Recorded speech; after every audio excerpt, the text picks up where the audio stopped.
Tumudibandh block रे 76तम स्वाधीनता दिवस पालित होइछि। Kaliguda Biju Patnaik mini stadium Tumudibandh Netaji Subhash Bose junior college Biju Janata Dal कार्यालय तुमुड़ीबंध ठारे 76तम स्वाधीनता दिवस रे मुख्य अतिथि भावे श्रीजुक्त राजीव पात्र जोगदे अभिवादन ग्रहण करथिले। तुमुड़ीबंधर जूनियर कॉलेज अध्यापक श्रीजुक्त डॉक्टर सुनील कुमार पात्र, बिजू जनता दल तुमुड़ीबंध ब्लॉक सभापति श्री प्रमोद कुमार साहू तथा अनेक मान्यगण्य व्यक्ति जोगदेवा लगाण वर्षा थिले सुधा छात्र छात्री पहुंची स्वाधीनता दिवस पालन करछन्ति।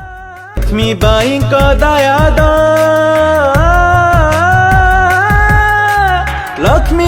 को दयाद तांको पादरे कोटि प्रणाम मु रखिबि रे तांको मान तांको पादरे कोटि प्रणाम मु रखिबि रे तांको मान मो भारत महान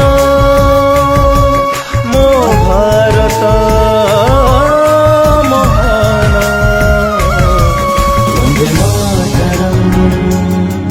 वंदे मातरम कन्धमाल दिलीप कुमार दिगाल का रिपोर्ट। वंदे मातरम।